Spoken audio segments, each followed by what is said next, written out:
kita buka platform penjualan properti gitu ya, untuk kemarin tanggal 2 Februari tahun 2023 ini di Lamudi itu dijual 438 hotel. Itu di daerah mana, Pak? Jakarta saja. Jakarta saja. Jakarta saja itu 436 di Lamudi, kemudian yang di platform 99.co itu ada 233. Jadi angkanya begitu besar ya, 600 lebih itu. Padahal kalau di Jakarta itu total hotel kira-kira hampir 1.000 lah ya, hampir 1.000-an. Jadi kalau sebesar itu dijual saya kira sangat sesuatu sekali ya. Dan hotel yang dijual ini range-nya mulai dari triliun sampai yang tadi sampai 7 M-an juga ada. Tapi sebagian besar hotel-hotel yang harganya di bawah 100 M itu yang banyak. Ya, jadi kalau kita buka di Lamudi itu begitu banyak hotel-hotel yang dijual 30 M, 60 M gitu ya. Itu pasti itu hotel kecil, hotel non bintang, paling bintang 1 gitu ya. Nah, harus diketahui bahwa di Jakarta itu dari sekitar hampir 1.000 hotel ya, 990 sekian gitu, menurut BPS, itu 70%-nya adalah hotel non bintang. Ya, sehingga hotel-hotel non bintang ini memang semua hotel susah ya, mau bintang 5, mau berapa, tapi yang non bintang ini jauh lebih susah. Karena apa? Karena pelanggan mereka itu kan kelas bawah ya, menengah ke bawah. Sedangkan dalam kondisi ekonomi yang sulit semacam ini, hotel itu bukan kebutuhan primer. Betul. Sehingga pasti belanja untuk hotel bagi rumah tangga itu turun ya. Karena itulah menurut saya yang paling utama yang menyebabkan ini adalah masalah permintaan yang memang anjlok.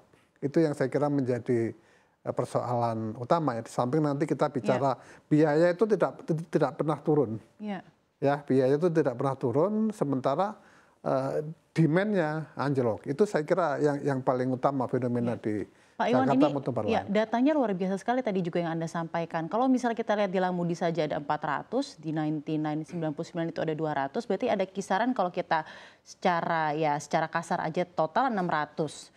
Dan industri hotel di Jakarta sendiri tadi Anda menyebut ada sekitar 990-an. Kalau memang benar data itu berarti ada 60% hotel. Saya tidak tahu persis apakah itu terjadi doubling gitu ya. Bisa saja yang diiklankan di Lamudi juga diiklankan di platform 99 atau mungkin juga dijual di tempat lain gitu ya. Tetapi lepas dari situ ya 438 itu kan besar.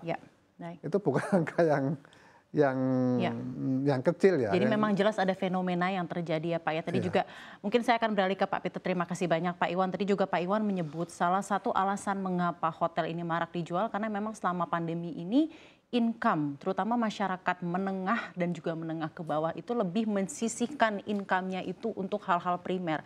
Di mana memang hotel dan pariwisata adalah kebutuhan tertier ya Pak Peter. Anda melihatnya sebenarnya apa yang terjadi dengan sektor pariwisata kita? Karena kita melihat sektor pariwisata itu kan memang something yang kebutuhannya rekreasional dan tertier Pak Peter. Bagaimana prospek juga dengan melihat adanya fenomena-fenomena seperti ini Pak Peter?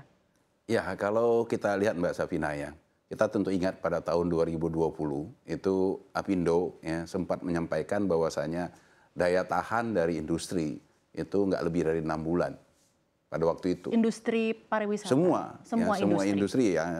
Semua industri sebenarnya diperkirakan itu nggak lebih dari 6 bulan bertahannya apabila kondisi dari pada waktu itu kita kan melakukan PSBB ya. Pengetatan atau pembatasan sosial ya secara besar, skala besar pada waktu itu. Kita belum mengenal PPKM. Ya benar-benar pada awalnya itu kita benar-benar menutup, ya, menghentikan mobilitas dari masyarakat. Ya.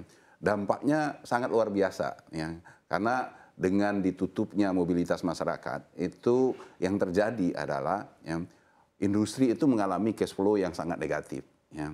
Seperti yang disampaikan oleh Pak Iwan, biaya itu nggak pernah turun. ya. Biaya dari yang dikeluarkan oleh industri itu nggak pernah turun. Mereka kan tetap harus bayar listrik, tetap harus bayar gaji karyawan dan sebagainya. Ya, walaupun mereka kemudian melakukan semacam ada yang PHK, ada yang perumahan ya untuk mengurangi beban biaya tersebut. Ya. Dan kemudian pemerintah juga memberikan banyak bantuan. Tetapi secara keseluruhan beban biaya itu tidak pernah turun. Ya. Apalagi dikaitkan dengan pada kondisi di mana mereka income mereka, penerimaan mereka itu benar-benar ada yang terputus, habis. Ya.